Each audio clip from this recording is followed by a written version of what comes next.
I would now request Shri Piyush Goyal to please say a few words. Our very beloved Leela Ben, somebody whom I've known since my childhood. Probably I knew Leela Ben even before I came to know Samir. Shri Prakash Bhai Mehta, Honorable Minister, Government of Maharashtra. Samir Bhai, Mr. Ranganathan, former Chief Secretary. All the distinguished guests who have assembled for this very important 59th Foundation Day of Somaiya Vidyavihar, ladies and gentlemen. I think it was truly a delight to hear Dr. Bhide welcome us in Sanskrit. Probably the first time in my life that I've had such an experience.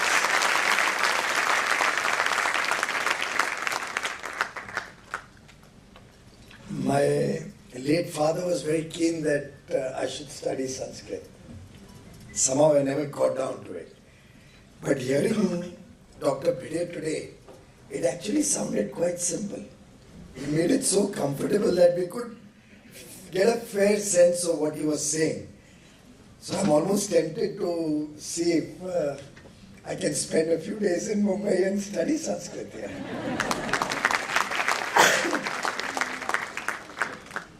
In fact, I had accepted this invite when I was not the railway minister and after I took charge of railways and I realized the dimensions of the job.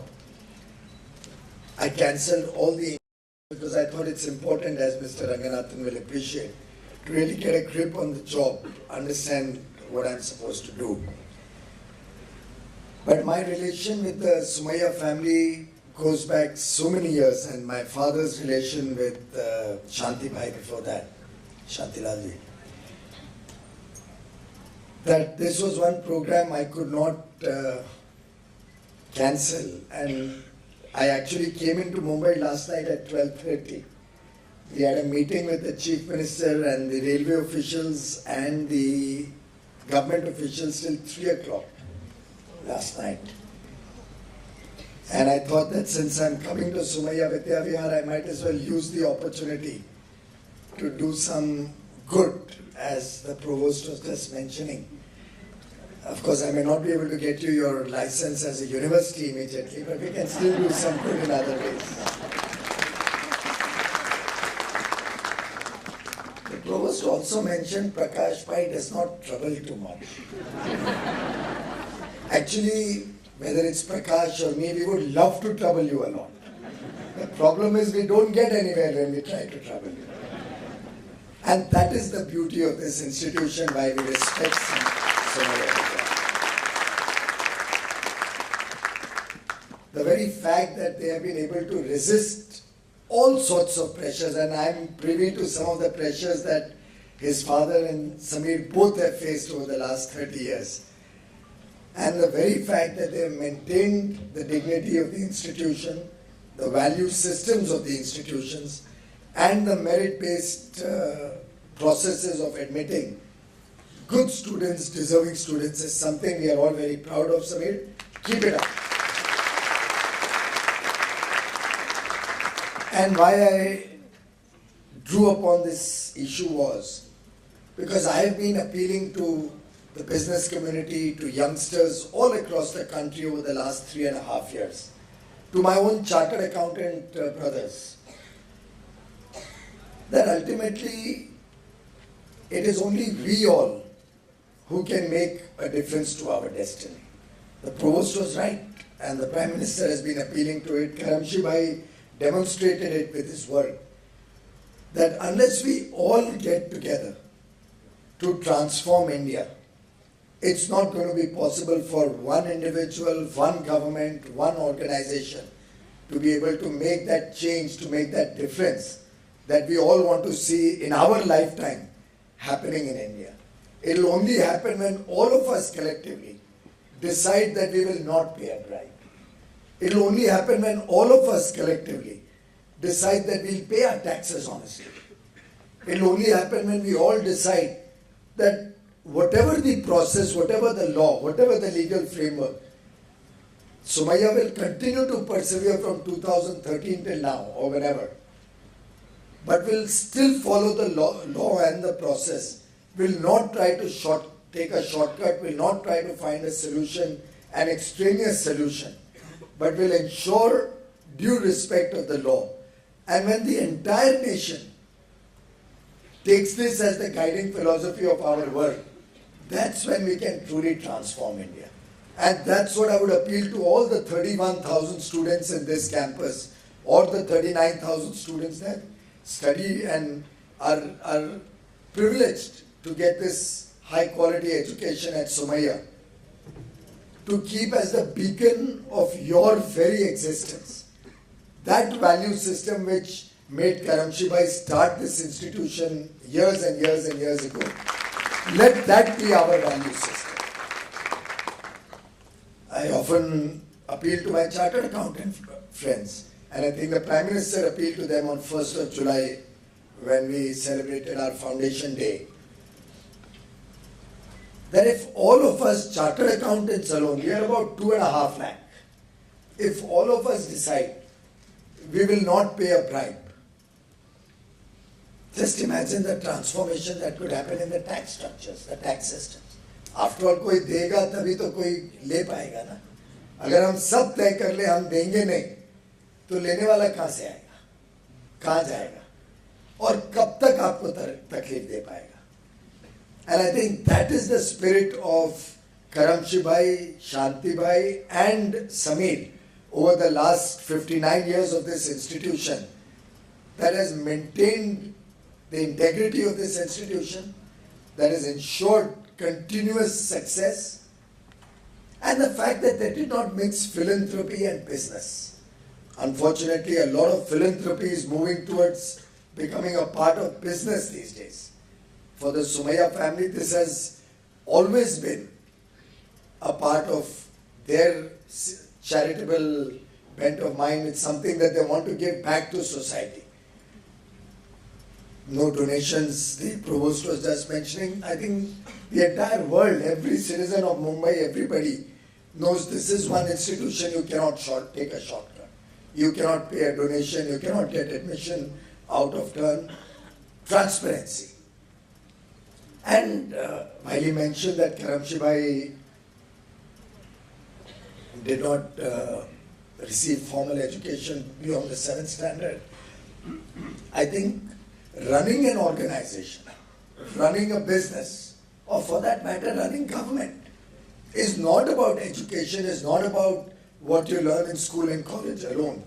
It's about integrity, it's about what you believe in, it's about your value systems, it's about what you believe is good for the nation, is good for society. And if any organization stays the course on values, I think there's no way one will see failure ever. The entire story that we are trying to craft in the last 3.5 years, we've got some moderate successes, we have a long road ahead of us to create the new India of Prime Minister Modi's dreams. A long way, but very little time. The journey is big, but the aspirations of the people are today, are urgent. Balancing the aspirations of 1 billion people, yet maintaining institutional integrity, maintaining fundamental principles of good governance. After all, whether Samir runs the educational institution, whether he runs his business, or Prakash Bhai and I try to run our political process or the government, I think the guiding principles or the commandments are all the same. We need to have the highest level of transparency. We need to have accountability. We need to monitor the work that's happening. We need to bring innovation into our work. We need to have more and more stakeholder consultations, involve society, involve the customer, involve the people who are going to be affected. Again, whether in the college, whether in your business, or whether in our government. Everywhere, the principles of good governance are broadly the same. And as long as we all work towards maintaining that institutional integrity, I think nobody can ever go wrong. No business, no government, no organization will ever have to taste failure. Of course, we all make mistakes. Mistakes is a part of life. In fact, when I was reading through the Times of India on 15th of August, some of your students also have given some comments on Independence Day. One of the comments that a Somaiya student gave, and I'm very proud of that student, I don't know who it was, he or she said, I want freedom of choice, even if that means making mistakes. It's a very powerful statement. Who doesn't make mistakes in life? In fact, mistakes define our very existence, our very effort that we put in. It is said that if you don't make mistakes, it means that you haven't tried hard enough. Because if you really go that extra mile, you are going to make mistakes. But in that process, success is ensured. I believe Alibaba's founder, Jack Ma, has probably written about 1,001 mistakes that he made. But it's only those mistakes that define his success today. And in that sense, to my mind, what education, what quality of education one is receiving in this august institution is truly remarkable for its effort to excite the imagination of students. What we saw today as we came in, I had the experience of an NCC team of girls, which somehow I feel is almost becoming non-existent in our country. I used to be a cub and then a Boy Scout in school. I regret the fact that we haven't made a thing like that compulsory in this country. Of course, fortunately I don't think there's press here. Otherwise I was in trouble. The headlines tomorrow was the Modi government wants to make inculcating discipline in students compulsory and therefore we are against freedom. Or we are intolerant. But I do believe the nation needs to have some value system, some discipline inculcated in students at the grooming up age. I remember, and Samir, you will remember, we had the moral science lecture in school in the good old days. I suspect it's not there. I don't know if the children of today receive moral science lectures in school anymore. And what were we taught? I was in a Christian school. The Christians used to go to the church in our school, Don Bosco, right around our neighborhood. And we were all given moral science lectures. And what was that all about? Respecting your elders, caring for the environment, for nature, working with discipline, working hard, respecting the opposite sex. All of these were simple value systems that we were taught at a young age.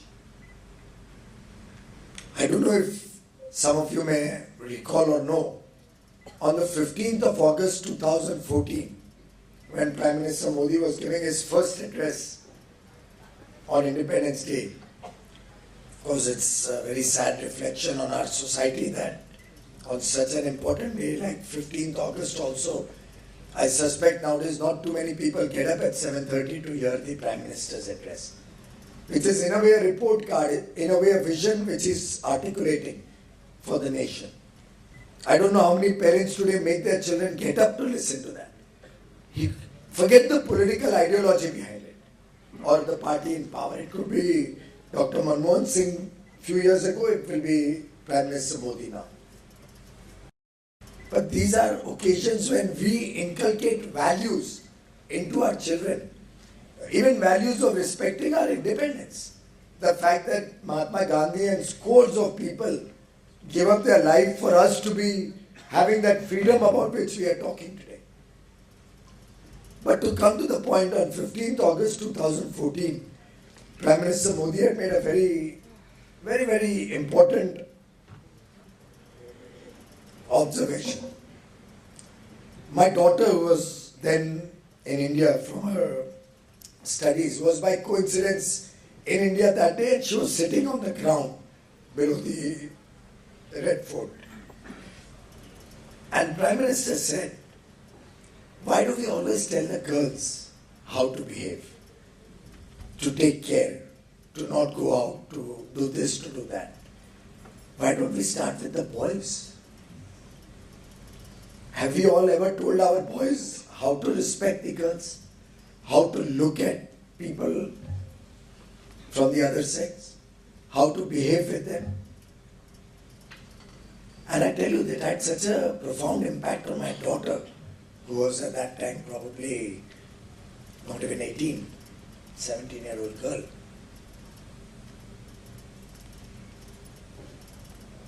That the leader of the nation is looking at the basics, doing a root cause analysis. What needs to be done to impact and transform society? I don't know if you are aware, he's very passionate about the girl child getting education, becoming an integral part of society, a self-reliant, respectful part of society. In fact, all his salary that he gets and all these mementos which are received by dignitaries go into an auction, and the proceeds of that go to teach the girl child, for girl child. If I recall correctly, as Chief Minister of Gujarat, just out of these mementos, which otherwise can be kept at home, by auctioning them, 28 crores or some such figure was collected and went to girl child education.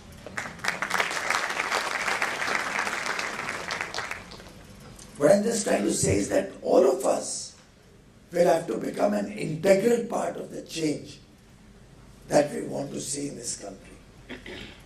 That transformation to new India, an India where everybody has a home, everybody has electricity, water in his home, or a good toilet, good education, good healthcare in the neighborhood. That's the absolute basics that one can hope to give to our lesser fortunate brethren. After all, if many of us would reflect, we would have our roots in some village somewhere. Don't the children there deserve what we are all enjoying over here?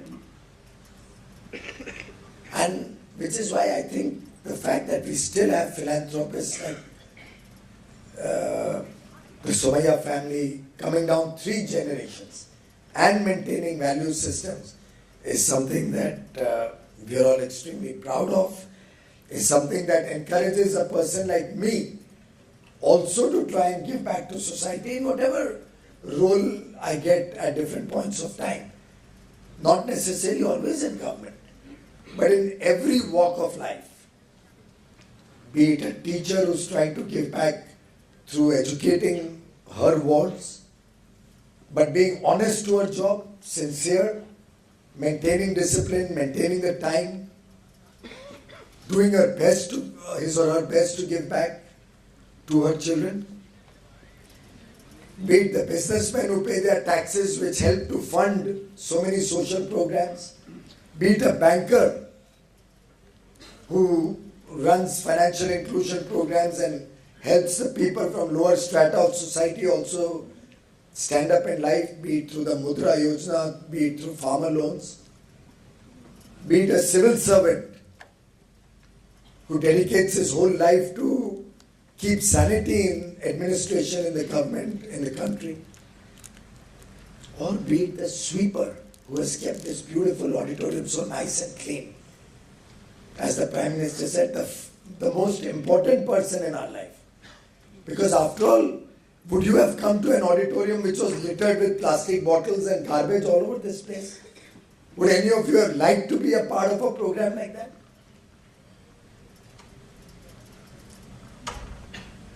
Every individual has a role to play. And in that role, we all have a role to help him or her play that role better. Which is nature. It ties us all together in different forms. We have some diplomats here. In a globalized world, they play an important role in bringing nations together, keeping peace and tranquility in the geopolitical international arena, in engaging with each other to fight the serious challenges, be it terrorism, be it climate change. Each and every one of us has a purpose why we are here. And it is that purpose, if implemented with principles, with values, with respect, with concern from the heart. I have no doubt in my mind that India will become the superpower that we were at one point of time, that we are destined to be, and which we are committed to making India a superpower where every citizen has a pride of place, where every citizen is self-reliant, where every citizen is respected, and where every citizen contributes to the future of the country, to the well-being of the rest of society. I am delighted that Somaiya Vidya Vihar has played such an important role in shaping the destiny of Mumbai, in shaping the destiny of probably by now millions of students over the last 59 years, making millions of ambassadors of goodness who have all gone in different walks of life, who have all served society in different walks of life. I wish this institution all success in the years to come. I wish the Somaiya family, more particularly Leela Ben, long and healthy life in the service of society. And I wish all of you, teachers, parents, students, the trustees. Maharaj ji is 93 years old, but has still chosen to come all the way from Madhya Pradesh to be amongst all of us. हम सब के लिए कितनी गर्व की बात। उनका जुनून कम नहीं हुआ है 93 साल की उम्र में,